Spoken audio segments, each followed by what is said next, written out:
Sit down and enjoy from the best. Are you ready to get unconfused? Get your head out and lower, disattach your cranial from smoking the tail.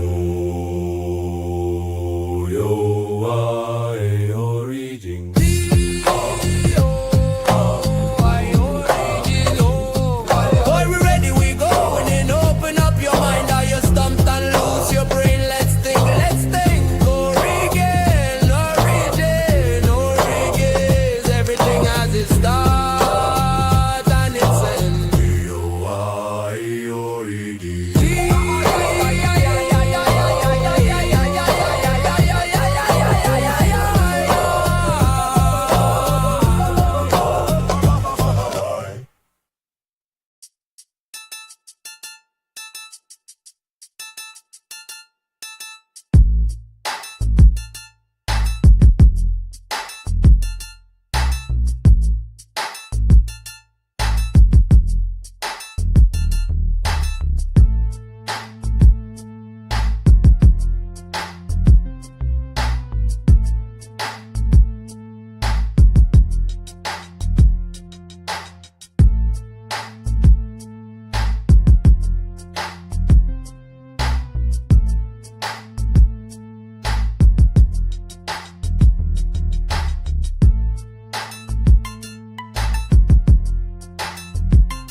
Shalom, shalom, shalom. Welcome back. Mr. Bakar. Slow. Yeah. I had to do a response type of video, dealing with my man, Supermouth, Zion, whatever you changed it to the name, War Child, War Animal, whatever. You know what I mean? I just want to tease him a little bit. But teasing this guy, and he know this video was out, he gonna probably jump on here and try to save face as usual. But I said I'm gonna do it off time, off clock.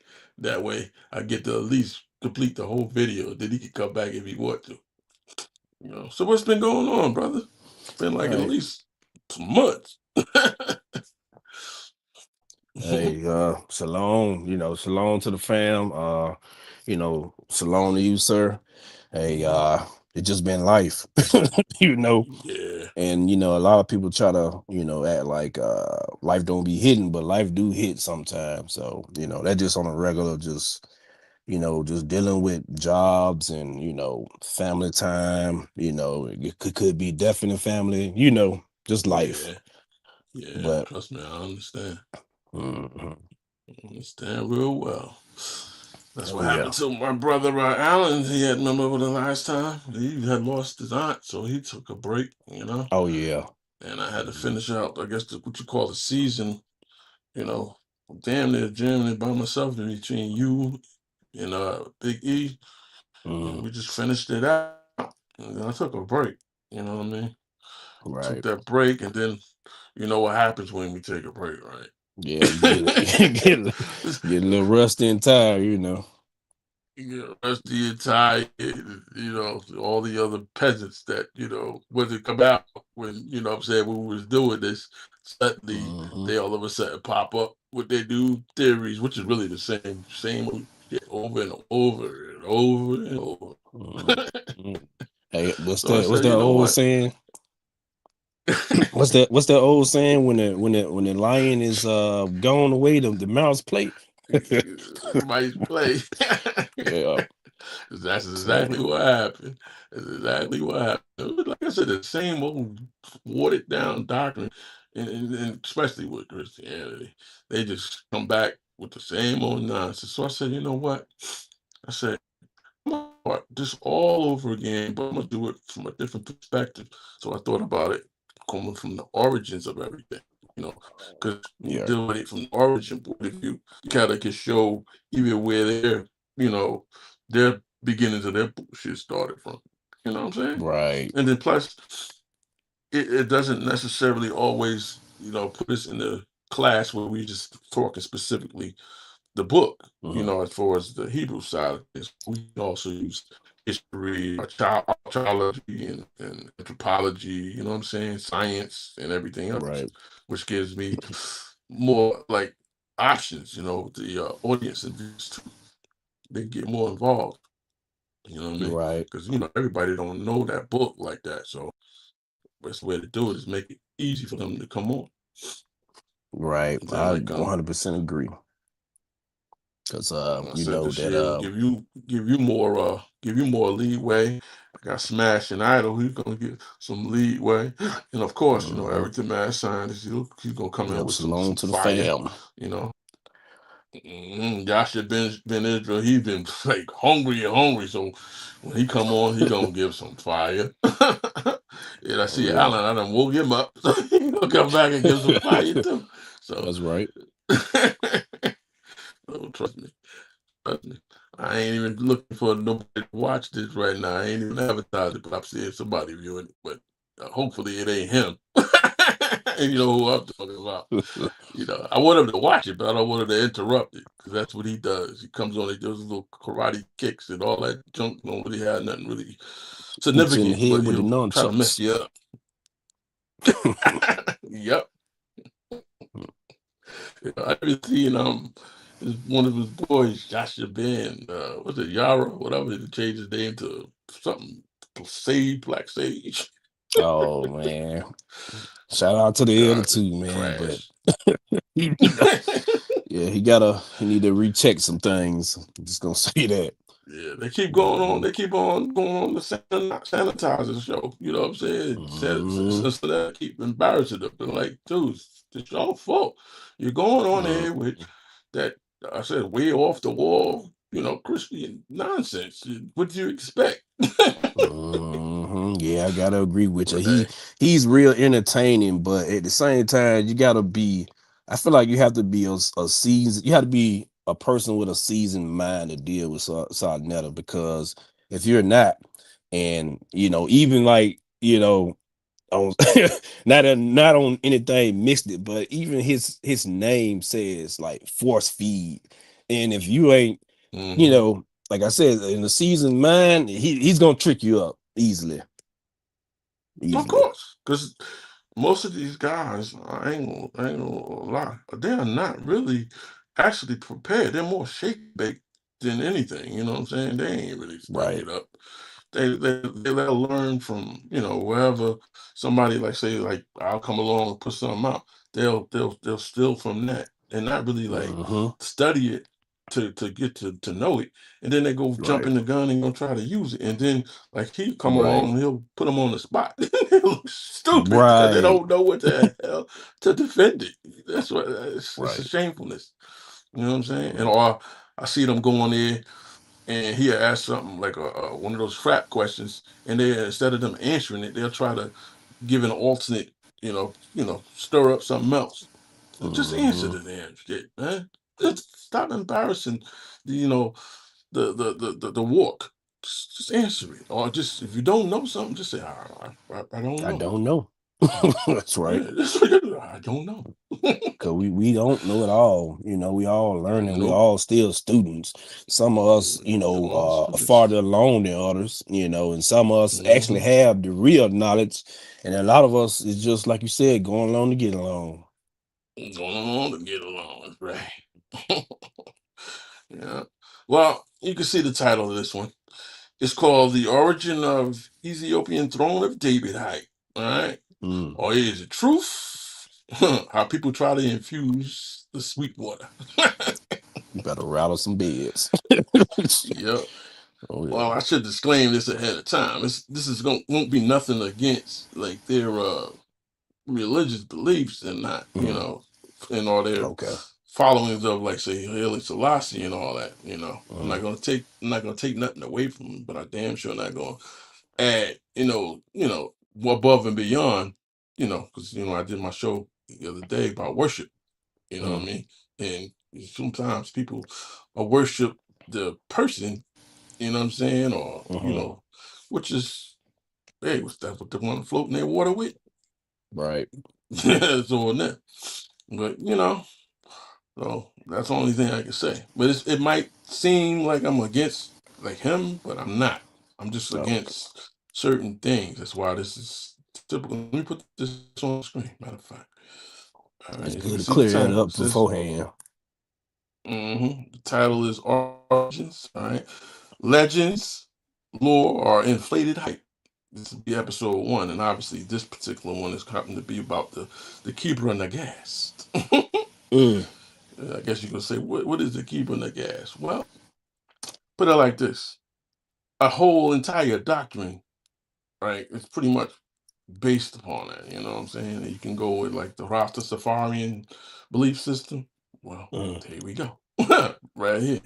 Let me take these comments off. Matter of fact, I don't need to put them on. This will be private, but not so private. All right. As you can see, it's basically Oh, I see Eric literally. I Shalom. can't use. I can't. Yeah, I can't put up the book. All right, because putting up the book, it'll be like putting up something to get yourself some copyright strikes. You know what I'm saying? Mm. But I can do it in such a way where, you can easily go on archive yourself and get a hold of this book, read it. It's a good read, but there's a line between fiction and the truth. That's all I can say. All Right. right. Let me go to the next slide and start this out. All right. The Keeper and the Keeper and the Geese, are the glory of the kings, is a 14th century national epic of Ethiopia written in Geese in its existing form. The text is at least 700 years old, keywords, and purports to trace the origins of the Solomonic or this word is so hard, tongue tied, Solomonic dynasty. All right. A line of Ethiopian Orthodox Christian monarchs who ruled the country until 1974 to the biblical King Solomon and the Queen of Sheba. All right. The thing is, right, the Solomon's dynasty, right, a Solomonic dynasty, it's kind of like, where do we really read that in the scriptures? We read about David's dynasty, but we don't read about Solomon's dynasty. And I'm not saying that he don't have a dynasty, but when it comes down to, you know, the whole entire Hebrew walk and the actual theme, the narrative of what the book was written for, it does not lead anything to that situation. Okay, let's explore this. Is it legendary hype, or it's another person's or people's fictional hype of trying to connect what is otherwise good, inspire, even an act of some form of a political movement, propaganda. All right. Modern scholarship considers it not to have any historical basis, and that it is stories. Its stories were created to legitimize the dynasty's seizure of power in Ethiopia in the 13th century. All right. That's what the modern scholars are saying. And if you read the book and you really know scripture and you follow suit back to back, you'll kind of see that too. It's nothing in the book, when I say book, I'm talking about the Hebrew scriptures that really legitimizes what this you know, the book is actually saying. You know what I'm saying? That's what it says. Many Ethiopian Christians, though, continue to believe it is a historical, reliable work. All right. We're gonna check it out and see how reliable it really is. But let's see what AI has to say. Even though I have to put another disclaimer out. The Mhm. only reason why I use AI, right? Because AI seems to be like the battle of all battles. Because I can't get a Christian to come on, like literally Mhm. battle me. But what I've been noticing, a lot of the things that they say, right, are Mhm. coming up from like an AI overview. You know, Oh yes. AI is really Christian based. You know, people don't want to accept that, but it's really Christian based. So it makes it easy for me, you know, to still get my battles off. Because Hmm. me and AI, we bump heads a lot. And at the same time, Right. a lot of things in it, I kind of agree with it too. Because it's like the bulk of like the majority. Hmm. You know what I'm saying? Whatever's trending, even Yep. like you said it on earlier today on Facebook, like something is trending, well, AI get a hold of it, Hmm. add it to the system. Add it Yep. to their system, and that's how it works. But anyway, this is what AI says. It says a significant majority of Ethiopian Orthodox Tewahedo Christians believe the Kibra Nagas. Right? The book's called The Glory of the Kings in English. It is a historical, true, and reliable account of their nation's history. That's what they believe. That's what they believe. The Ethiopian Orthodox Christians believe that. All right. I don't believe that. And I'm gonna be honest with you, not all the Ethiopians believe that either. All right, Right. all right, and you'll see why.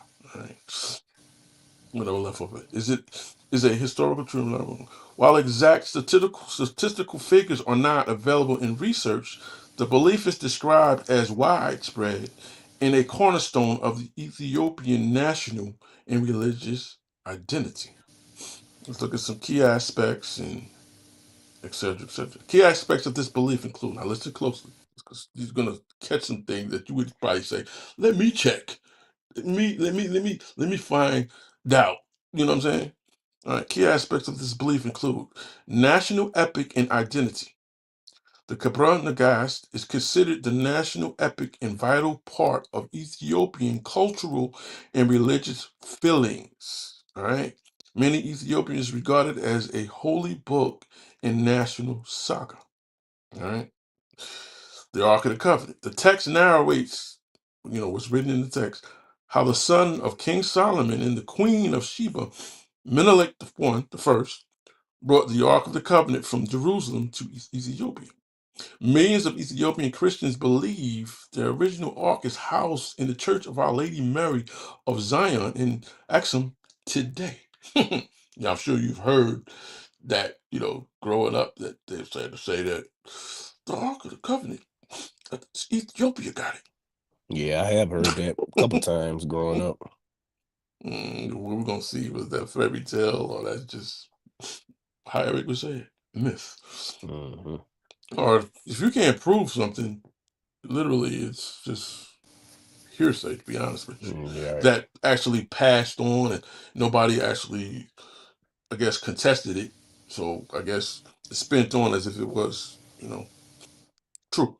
All right. Hmm. Status as scripture. While not part, listen closely, while not part of the standard biblical canon recognized by other Christian denominations, that means not all Christians believe that crap either.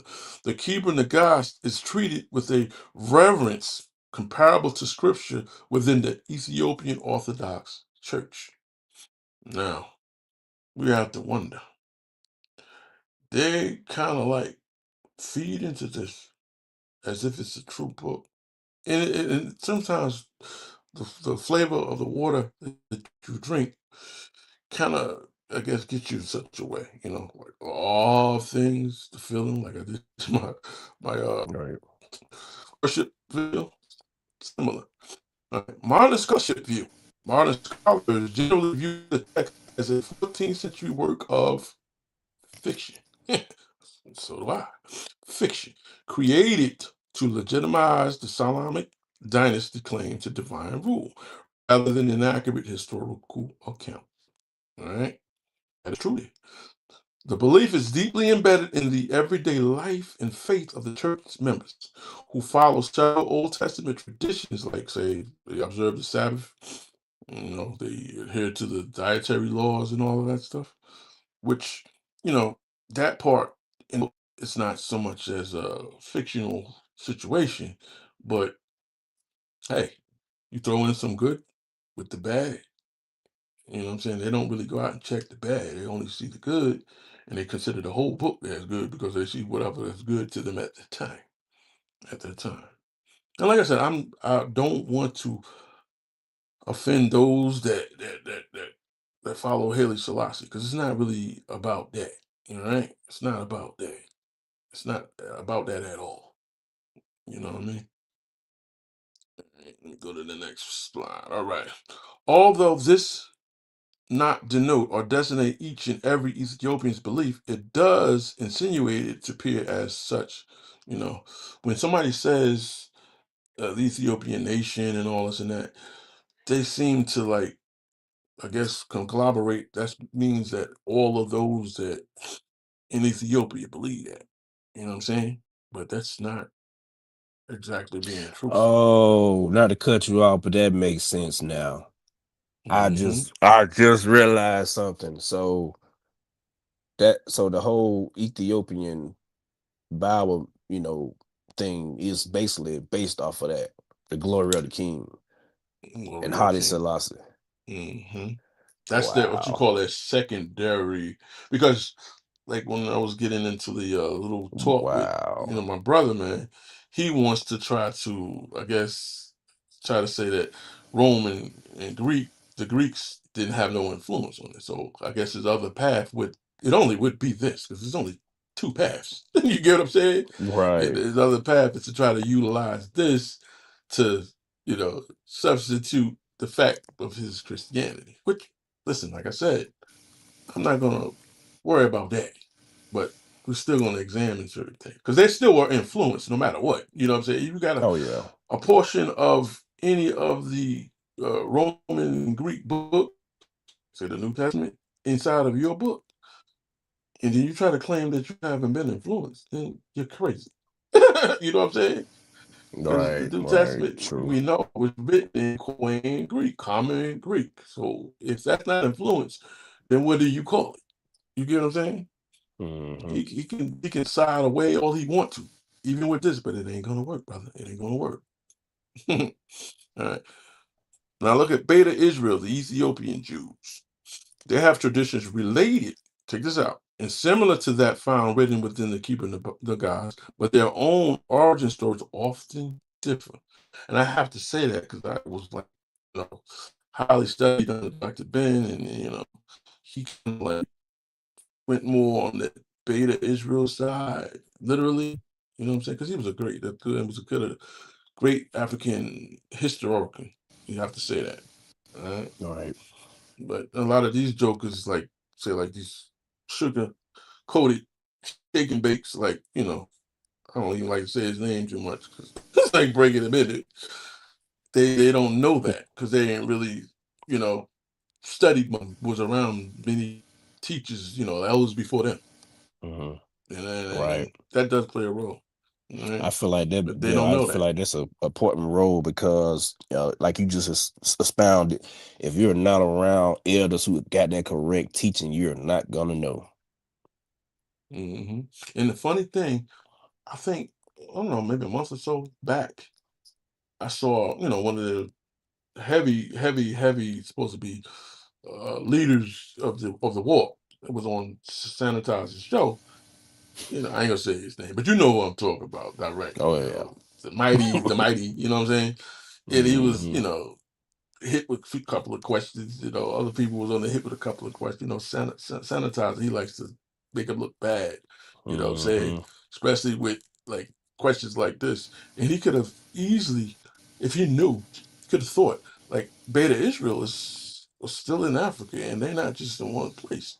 there's other Hmm. there's other what you call Hebrew Israel that's still in Africa, and they're all over the place in Africa. They migrated all over the place in Africa. Okay, think about it. When Babylon hit, and I ain't saying it from the Babylon that Timbuktu saying. I'm saying it from the time of Babylon and things like that.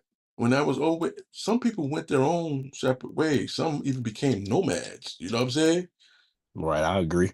That's how they migrated. You know what I'm saying? They might end up in South Africa. Who knows? You get what I'm saying? They could be in the Hmm. Congos. Who knows? You can't Right. find a nomad. You can't find somebody like, what I'm saying, that just don't Living want to off the be found. grid. Living off grid. That's Mhm. right. I mean, I have to throw that out there. I'm sure they will Right. say, whoa, that's a good answer. I should have thought of that. Well, stop being so scared. You should have thought of it. You know what I'm saying? All right, let me finish. Beta Israel, Ethiopian Jews have traditions related to similar to that found written within the Keeping of the Gods, but their own stories are often different.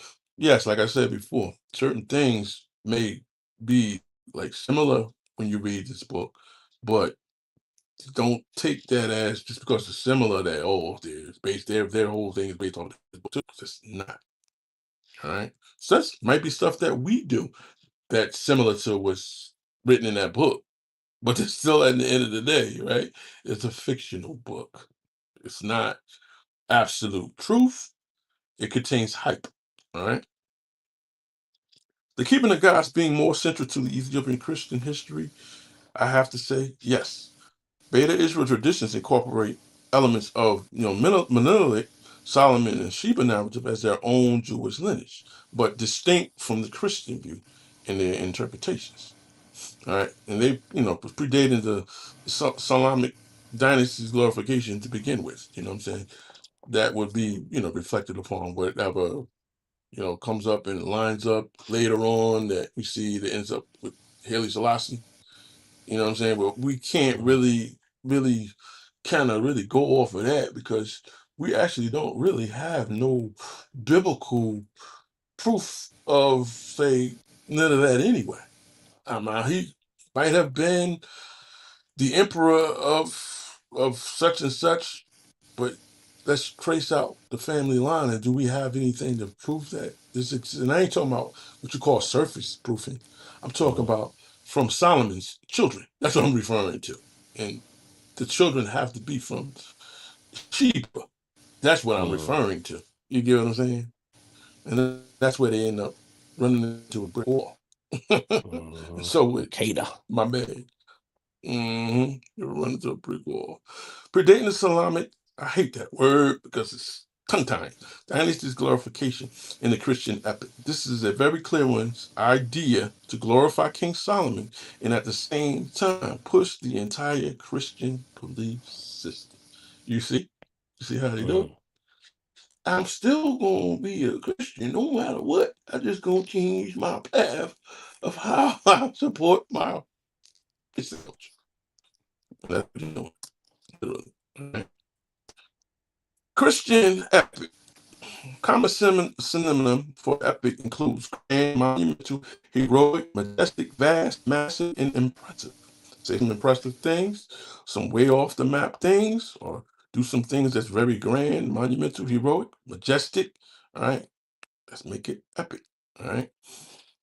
Describing something huge in scale or significance, or a long, adventurous story like a saga, legend, or chronicle, highlighting its grand narrative scope of heroic things. Right?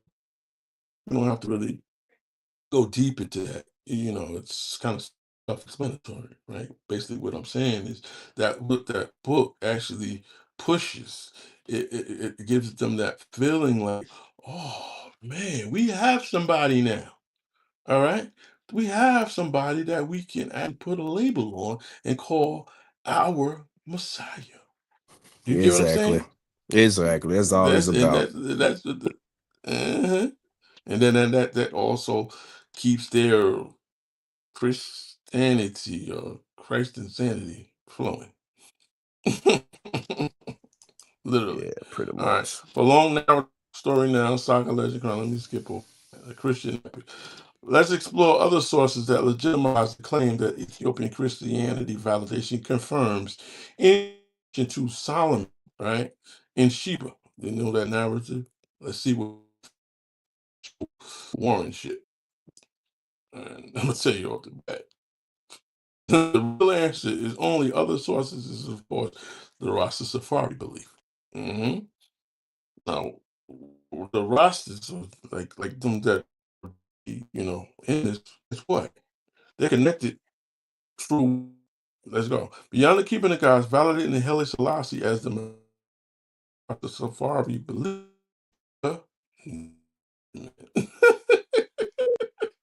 Where you going? Back to Rome? Back over the Greeks? You know what I'm saying? You know, by no means.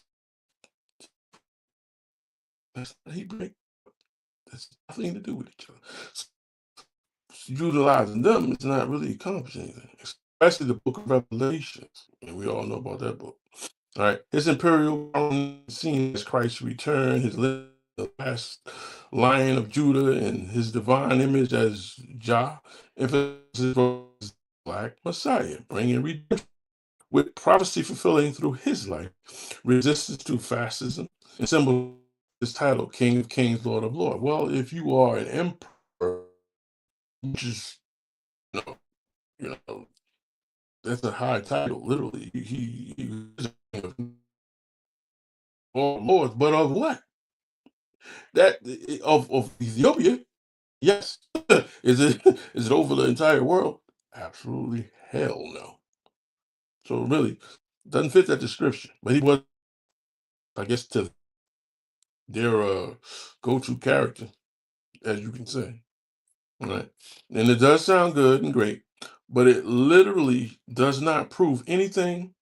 Certainly, if the source of the faith is bound from the same system within itself, a Christian influence, Rome, Greco-Greek, early Christian church fathers tampering along with affected, loyalists to the, Ethiopianism and Pan-African movement. Think about it. Even through some of the sayings that Marcus Garvey has said, echoed, and it even reverberates today. You get what I'm saying? Let's Right. I was gonna look at the article, but I did it this way. Instead of posting it up there, I'm gonna save some screen time because I read from it. Uh, All right, let's listen to this. This article. This article is deep. The romantic rewriting of Selassie's legacy must stop. Emperor Haile Selassie, who ruled Ethiopia from 1930 to 1974, died in 1975. But he lives on through the romantic lyrics of the late Jamaican reggae star Bob Marley and the Ethiopian pop star Tedros Kashun, better known as Teddy Afro. All right. Yet there is a wide range of views of the man whose full official title was His Imperial Majesty, Haile Selassie the First, conquering lion of the tribe of Judah, King of Kings and elect of God.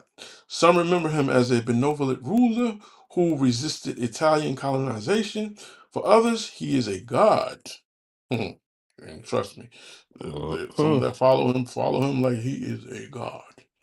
You wouldn't get no disagreement from them if you asked them that question. That's right. deep. All right. Yet others view him as a tyrant. Marley's portrayal of Selassie is strongly influenced by the Rastafarian belief that he's God incarnate, as That's wild. allegedly prophesied by Marcus Garvey.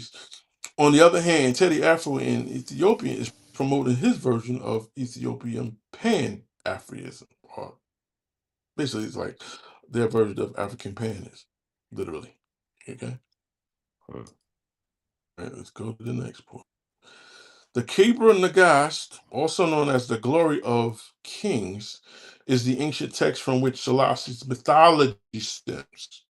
It narrates the relationship between King Solomon and the Queen of Sheba and their son Menelik I, who allegedly hid the Ark of Covenant in Ethiopia, like Menelik II, 1889 to 1913. Haile Selassie, a distant relation, claimed descent from the Solomonic dynasty, inspired by this ideology. All right. Ethiopian kings and emperors have conquered lands and enslaved ethnic groups. In this sense, the Kebra Nagast can fairly be compared to the 19th century expansionist white American ideology of the manifest destiny. All right. And a lot of us do know and do recall that out of his own mouth, Haile Selassie, he said that he was not the Messiah. But I Right. guess they threw that under the rug, under the covers, etc. And the fact that, guess what? It doesn't really fit the, the out of David to how we get from David to Solomon. You know what I'm Hmm. saying? The books talk about David's throne. It didn't say about Solomon's throne, even though Solomon is the son of David. But we do know that key sons did take thrones, right? Rehoboam and Mm. the other brother. Not to cut you Menelik. off, not to cut you Mhm. off or anything, but that's interesting that he actually said out his own mouth that he's not the Messiah of God, and people still run and claim that he is. You know. And because of like lack of people knowing this, lack of people actually, getting involved deep into this. Well, I have to say that only really affects, like, say, a lot of the I guess the ones that are Jamaican or Caribbean, what you call representatives of the situation, Mm. or even those that go deep in the Rasta Safari, but they don't really like, I guess, think outside of the box to go check that out. But I guess because of that, you know, that's where you have like this kind of thing like trending. You know what I mean? You and Mm. me, and most of us are going to actually really go out and do some research. I mean, you don't really have to do deep research if you really just pull out the book. In the book, that's it leads. And I'm not saying that Mm. they're keeping the gospel. I'm talking about, say, your normal, common home Bible. You know what I'm saying? It could be a KJV version. It don't have to be Tanakh. It don't have to be something like melded into the Hebrew side. And you can see that doesn't kind of line up with what the Bible says. You know what I mean? Yeah, I think it's sad too, and I am a firm believer in the fact that if you're um God's chosen, then you're gonna live on, and not only you're gonna live on long, your seed is gonna live long too, and they're gonna continue, Mm-hmm. to be here, present. Somebody's your seed is gonna Mm-hmm. be here. That's a biblical truth. So, and I Mm-hmm. just read up, a little on him, and it says that, his kids died tragically. Not to, downplay his legacy, but it's his kids died tragically, and also their descendants are also no longer living today. So, I mean, Wow. there's certain biblical truths that you can't get Mm-hmm. around. Mm-hmm. Can't get around. You can't. And if a man is Mm. chosen to be a Messiah, he's gonna have a seed. Well, you gotta So, remember Isaiah 53, what they constantly, constantly try to utilize. It did. mhm, You get what I'm saying? right, It can get ugly if we was to actually really go against Haile Selassie, but it's nothing against him because he right, ain't right, really the right, one that made this move. He ain't what put this in action. They right. I did. They did agree it with you. upon themselves. Okay. Mhm. Yeah, I agree with you 100%. I ain't trying to, go against Haile Selassie. Like I said, it's nothing against his legacy. It's just a simple fact that, we can't get around them biblical truths of if this person that people are praising to be a Messiah or God, he would still have a seed, you know. hmm hmm Let me finish. Those who have solely learned about Selassie through the music of reggae stars and Teddy Afro may well have developed the impression, that's what I'm saying, they may have developed the impression that Selassie was a fatherly, benevolent ruler and a champion of blacks. All right, the hero. All right. However, this portrayal of Selassie and his predecessor, all right, Emperor Menelik II, is grossly distorted. Clearly, even though the last Ethiopian monarch was overthrown in 1974, don't fit to the book. Remember that. Undercurrents of the Kebra Naga still reverberate in the discourse of Ethiopian nationalism. While the majority of the Ethiopian people do not subscribe to this belief system, some Ethiopians look for an aspect of the Kebra Naga's narrative for what do you call it, Ethiopian Wanet. Yet this mythology or elements of it create huge divisions through its implicit expectation that Ethiopians accept this version of identity politics. Now that's deep. That's very deep. Mhm. All right, let me see here. With the left of, I don't know if the screen is saying the same thing, but let me maybe go back a little bit. Yeah, go back. All right. Rastafarian representation of Selassie. For Rastafarians, Ethiopia is Zion and it is the promised land. For them. For them. All right. And in 1948, Selassie granted them land in the Rift Valley for a settlement in Sheshemane. This settlement has never been big, with no more than 1,000 Rastas at its peak. At its peak. And now about 400. There was never a mass exodus of Rastas to Ethiopia, and they never assimilated. They live in isolation, much like the Amish in the United States. All right? Something don't sound right here, right? About the situation that theme that it was pushing. The Rastafarian connection with Selassie is made with a tenacious understanding of Jamaican Pan-Africanist Marcus Garvey's famous prophecy, which, listen to this. Look to Africa, when a black king shall be crowned, for the day of deliverance is near. This reference to Africa was reinterpreted to mean Ethiopia, and the link to a black king was the coronation of Selassie in 1930. All right, T. The Rasta movement originated in Ethiopia, but it actually began in Jamaica through the misinterpretation of Garvey's message. No, Garvey exhibited no admiration for Selassie.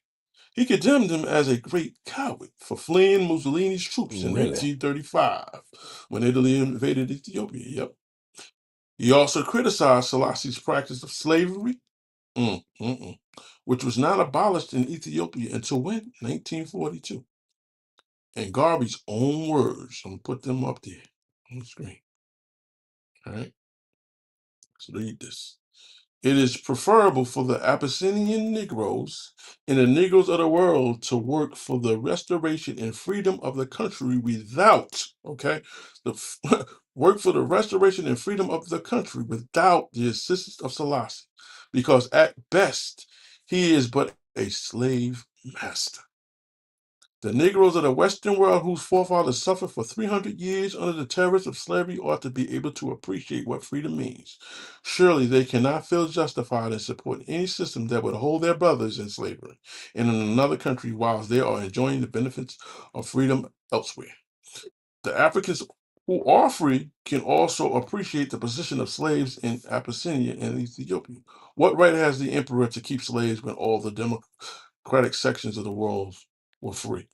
When a man had the right to live, to develop, to expand, to enjoy all the benefits of human liberty. You think about that, all right? They need to think about that. We don't have to think about it. They need to think about that, all right? And this is from Marcus Garvey. Basically, like I said, they kind of misinterpreted what he said, and this is what he said, okay? He doesn't really support Wow. the theme of this guy, all right? And that, like I said, the disclaimer, not to stay a hero. Okay, more power to it. More power to it. All right. But you gonna say something?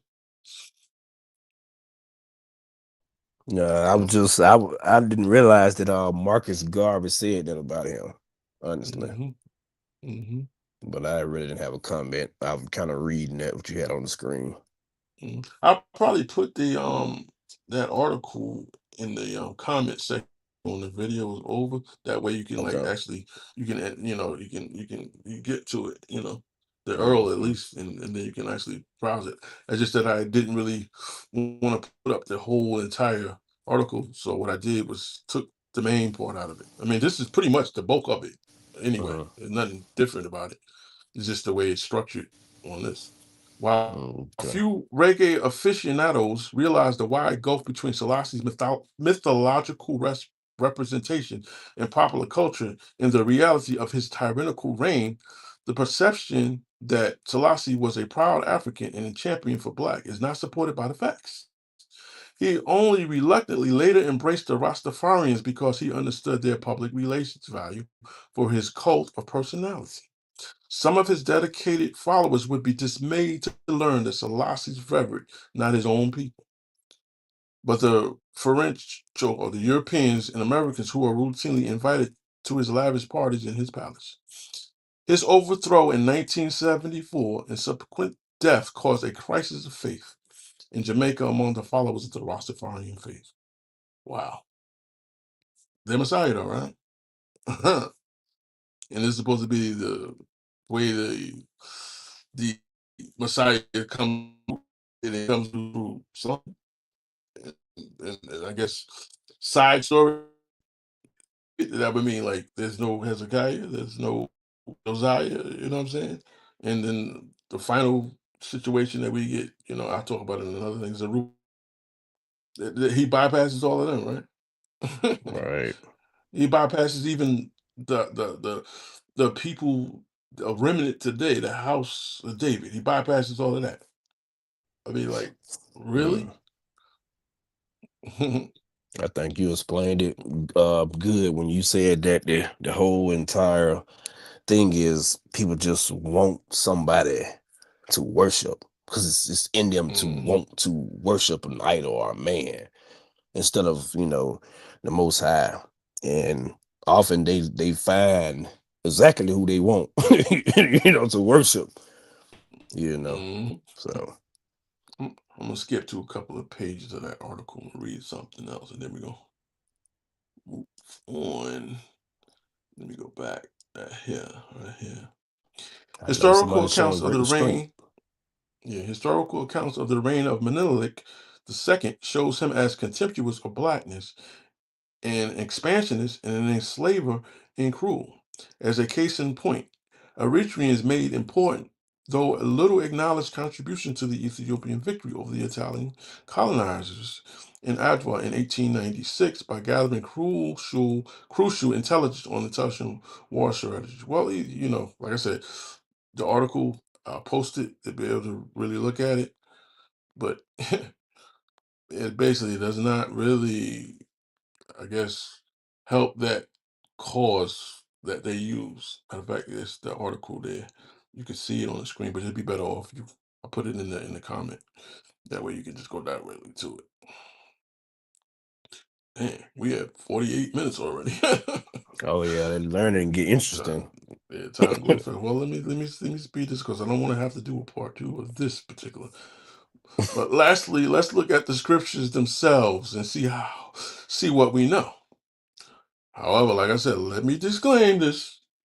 Not much is going to benefit the situation, all right? For as Solomon's seed and all that stuff that takes David's throne like to the Ethiopian dynasty. We're not gonna be able to do it. It don't matter what we try. All right. Right. And they can't do it either. No matter what they try. They might as well give it up. Scriptures mentioning King Solomon's sons Menelik. Menelik the first, the purported son of King Solomon and the Queen of Sheba, Queen Makita, is not named or referenced in the official biblical canon, Old or the New Testament. Neither one of the books, all right, used by the Western Christian churches or in any Jewish religious text. The biblical books of 1 Kings 10, 1 to 13, and 2 Chronicles 9, 1 to 12 describe the Queen of Sheba's visit to Solomon to test his wisdom with hard questions in exchange of lavish gifts. And I must also note so that people can use their logic here. Okay? All right. The Queen of Sheba had a husband, and Solomon wasn't her husband. So, say if they did have a kid together, her and Solomon, it would kind of not really work out so well. You know what I'm Mm. saying? So I Oh don't yeah. know why they don't look into that. All right. The biblical books, First Kings, describe Queen of Sheba's visit to Solomon to test his wisdom with hard questions in exchange of lavish gifts. These canonical accounts conclude with the queen returning to her land, but then make no mention of sexual union or pregnancy or Sunday Menelik. Okay? The narrative of Menelik is conception, His journey to Jerusalem to meet his father and the subsequent retrieval of the Ark of the Covenant to Ethiopia is prominently contained within this 14th century Ge'ez text known as the Hebrew Naggas. That's the only place where it's from. Okay? And you know what we have in our statements when we go to Deuteronomy. No, try. Even though they didn't add it to our book, but they did it on the side. Okay? With this book. Actually, I would say for those, they need to really check it out so they can see how far to stay away from that bullshit. All right. Well, let's real quick because time is just flying. Let's go to First Kings 10 and 13. Read that real quick. You want to read it for me, or should I read it? Yeah, I can barely see that. My screen won't even let me blow it up. I'll read it real quick. But basically, we're looking for the key points where we can see anything with relates to Solomon and Queen of Sheba even having some type of romantic relationship. We're not going to find. All right. When the Queen of Sheba heard of the fame of Solomon concerning the name of the Lord, this is first verse, she came to prove him with hard questions. And she came to Jerusalem with a very great train. A large group of people came with her, with camels that bear spices and very much gold and precious stones. And when she was come to Solomon, she communed with him of all that was in her heart. And Solomon told her all. Let me go back. All right. I'm reading it from a different source. I don't really want to skip things. When I say different source, I mean I'm not reading off the screen. I'm reading off my iPad. Okay. And she came with a very great train with camels that bear spices and very much gold and precious stones. And when she was come to Solomon, she communed with him of all that was in her heart. Verse 3. And Solomon told her all her questions. They were not hid from the king. He told her not. And when the queen of Sheba had seen all of Solomon's wisdom in the house that he had built, in the meat of his table, in the sitting of his servants, in the attendance of his ministers, in their apparel, in his cupbearers, in his accents, by which he went up into the house of the Lord, there was no more spirit in her. All right. And she said to the king, it was a true report that I heard in mine own land of thy acts and of thy wisdom. I believed not their words until I came and my in it.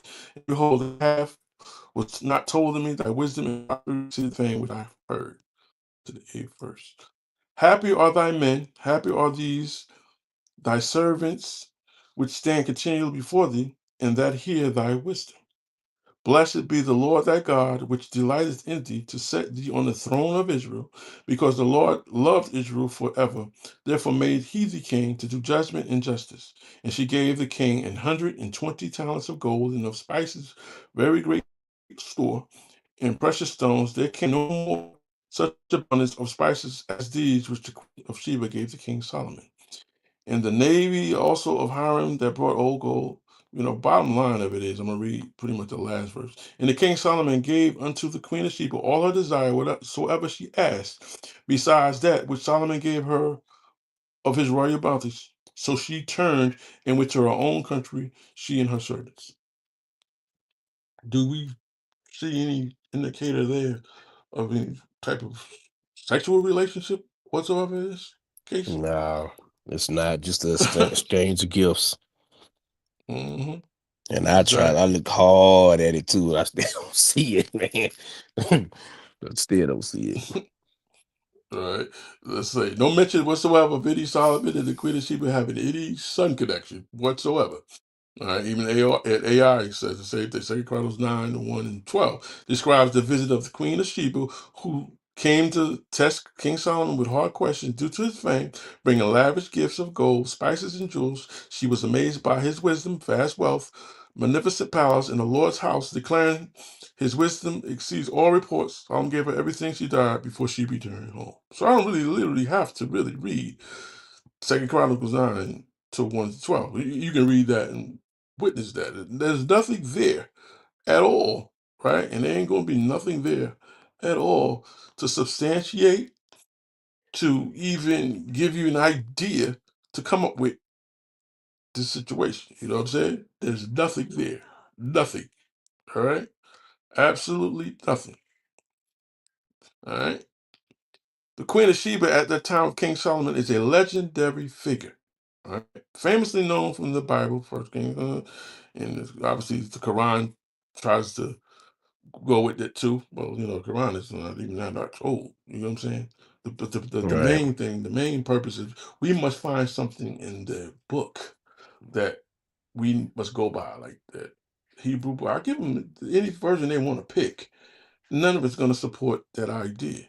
You know what I'm saying? And I'm not saying that there Mhm. wasn't no such thing as a Menelik, and I'm not saying that there wasn't no such thing as such and such. But if it is, it ain't from the Right. side of things. Okay, you know, I and think that's it. This my woman excuse was she me. was a powerful, intelligent sovereign, but she was nothing to do with Solomon's line of seed. Mm, So you I got it. think my perspective on it is how you explained it. I agree, and like you said, if it was or if it wasn't, I think the main objective is to use that story to edify the Most High and you know, getting a gaining a stronger connection with the highest and this his teachings, as explained in Deuteronomy and Leviticus, and doing those things to be able to springboard ourselves into actually showing the world that we are those people, and Hmm. for us people trying to say that he was a messiah, it's just a digression for us, and it That's really right. It's doesn't aggression. help. Right, it doesn't help us no way, form, or fashion. How? Because it's basically another idol form of Christianity, and I feel like that Hmm. hurts us, not helps us. And That's it's not, like right. I said, it's not about if he did have children there in Ethiopia, or he didn't. It's more about, just to clarify for people, because how people try to come in and be like, oh, you're talking about Haile Selassie, and it's not about that, Hmm. So in Elder Truth just explaining that it's more about, you know, getting online, as we say in the military. Hmm. So Exactly. Exactly. Well, that's pretty much it. I don't really have, it's kind of self-explanatory. Like I said, I'll put the link in the comment side of things, and if anybody want to look up that article, and you can also look up the Kibber Nagas on the archives and get a hold of that, and you can further read in more details. I just went to the surface portion of it. All right, hmm I'll definitely and be reading through it myself. mhm. Well, put it like this. Before we close, right, I know you got a lot of things boiling up inside. You're going to get yourself together to do a presentation for us too. All right. Oh yeah. Like I said, Eric the Bad Scientist got something going on. I think he's going to do something about Satan. And and I know smashing idol. Oh man, he's gonna come in and smash all kind of idolatry and all that stuff. So I ain't worried about it. All right. Right. And brother Yasha, like I said, I'm just holding him back. He's sick of the mess that's going on. All right. Mm-hmm. And Alan, he's always gonna be Alan. He's ready to go at any point too. That's right. But you're welcome to do, whatever presentation you want, just let me know so we can line it up. But what I'm saying is get it together, man. We ready for you. This gonna be your season, and like I said, Smashing Idol season. Get it on. Right.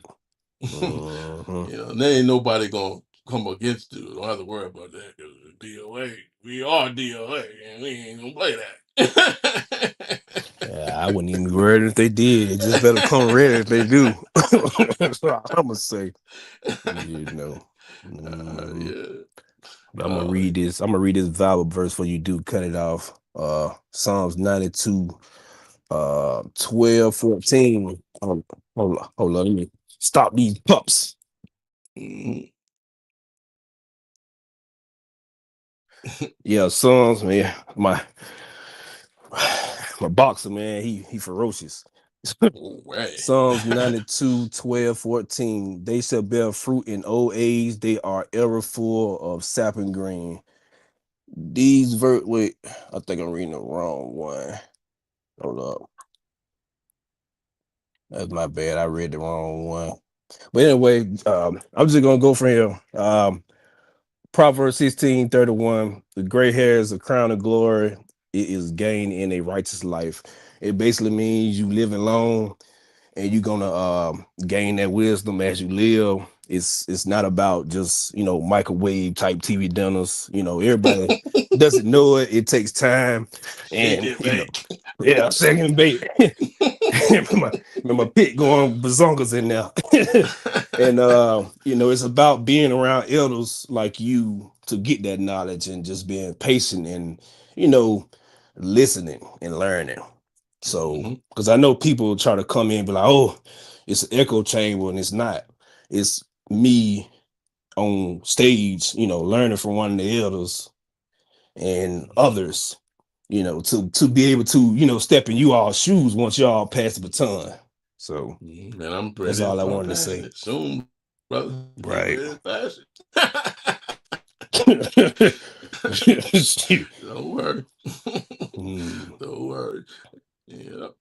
Well, other than that, my pretty much statements is pretty much over. So I can just, let it be. Like I said, tomorrow I'm gonna probably have Brother Yasha come on and speak some Okay. things. So but Yeah, I other than love that, listening to Brother you want to Yar's say talk anything? too. All right.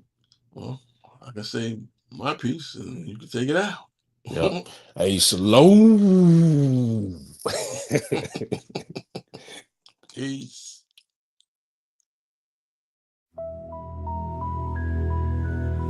Welcome to Dead on Arrival and the Guardians. Origins, what's coming next? Get ready. Yes! It's alive! It's alive! My beautiful, terrifying creation. The one that will tear down your flimsy reality. The scientist of truth. Cuts through the chaos. I will destroy your false teachings. I will expose your propaganda. And I will replace it with the true reality. Your cage can't hold me. I have the backing of the creator and wisdom of the ancient ones. I am Eric, the mad scientist.